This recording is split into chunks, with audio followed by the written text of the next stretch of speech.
zan yi maka tahaddi na ƙarshen duniya duk wanda yake da magana kan hadisi ka biyo tun daga faruwar hadisin tun daga gidan ummu haratun din ka ɗauko ka kai shi ƙarshen saukowan annabi isa in ka isa ka dawo min da hadisin da ya ce akwai ya ambaci kwarkwata a cikin tun me yasa ka ambaci kwarkwata duk wanda ya ambaci kwarkwata a cikin wannan hadisin daga aljihunsa ya fitar ba shi da madogara ba a hadisin ba a manufar hadisin ba shi da madogara to shi mai magana abinda za mu ce masa a'a mun san hadisin ya inganta batun kwarkwata da ka ambace shi muna so mu ga sunan kwarkwatan a hadisi in za ku yi hadisi fassara kar ku kawo abubuwan da ke cikin aljihunku don ku ɓata wa wa'yansu mutane rai ka fassara hadisin a iya hadisin amma kwarkwatan nan fa daga aljihunka ka zo da shi daga ina ka zo da shi ko daga ibn taymiya ko daga ibn qayyim al-jawziyya daga ma'aiki ba a samu ba a bukhari ba a samu ba a muslim ba a samu ba a ibn majah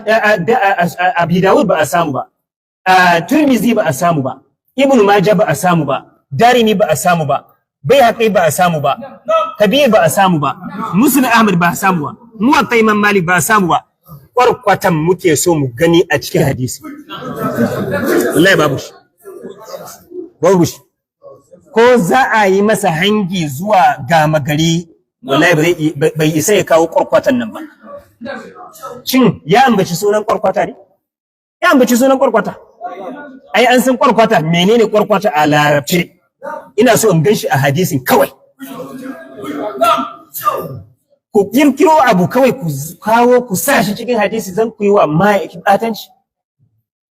kowa in ya ji kwarkwata ai ya san datti yake kawo shi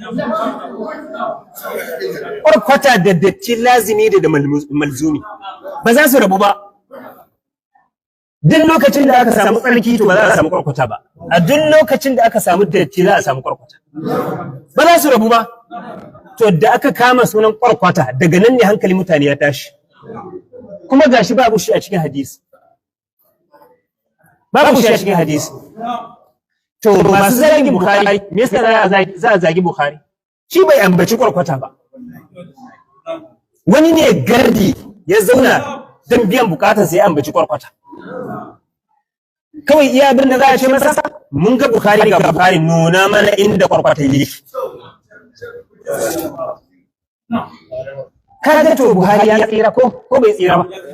Muslim ya tsira to kwarkwatan ne daga aljuhuwa aka samu aljuhuwan nan gardi dan son kai daga gurin sai aka samu wannan kwarkwata to in za a kama shi akan kwarkwatan za a kama shi ina kwarkwatan nuna mana shi kaga abu ne mai sauki an ce an fitar da kwarkwata akan ma'aiki ina kwarkwatan yake sunansa muke so mu gani a hadisi wallahi ba zai samu ba har abada ba zai samu ba har ƙarshen tashin alkiyama za a samu to ina abin tashin hankali a ciki to kuma ya ce maka wai ya fassara hadisi ne to ya fassara hadisi muna so mu ga kwarkwatan ne fa kawai mu gan shi a rubuce a cikin hadisin kwarkwata gashi nan sunansa babu shi ko?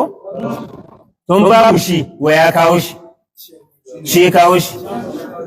To karka ce hadisi ya fassara. Karka ce mana hadisi ya fassara. Wani abu ne daga aljihunsa ya kawo ya sanya shi cikin hadisi. To na farko kenan malamai abinda suka fahimta a ciki shine Ibn Abdul Barri yace kanat ihda khalatihim min ar-rada'a ma'aiki sallallahu alaihi wasallam ummu haram din ta kasance ɗaya ne daga cikin gogonta ko ɗaya ne daga cikin gogonta na shayarwa ai ka san cewa daga shayarwa ɗaya a lokacin shayarwa mata 8 za su haramta ga wanda aka shayar ta ɓangaren wanda ta shayar mata 8 to in mun dauki maganar ibnu abdul bar wannan matan ta zamewa ma'aiki sallallahu alaihi wasallam mamakina. To na biyu, ta kasance man maharami ne na ma'aiki sallallahu alaihi wasallam. To ka fassara iya hadisin a matsayinsa na hadisi mana ina batun kwarkwata yake nan? Babu shi. To malamai da suka rawaici wannan hadisin shi Imam Nawawi yace ga abin da yace. Wa akharuna kanat khalat wa akharuna wasu malaman kuma suka ce kanat khalatan li abihi aw li jaddihi wa fihi sai suka cire fiqhin da yake cikin hadisin suka ce jawazu mulamasati al-mahrami fi ar-ra's wa ghayrihi mimma laysa bi'awra. Kaga baya magana ne akan hadisin, yana magana ne akan fiqhin da ya kamata a dauka a cikin hadisi. Kaga malaman ilimi abinda suke koyarwa kenan. Ba su ce an cire kwarkwata daga ma'aiki ba. Ba su ce wata mata ta rike kan ma'aiki ba. Ba su ce wata mata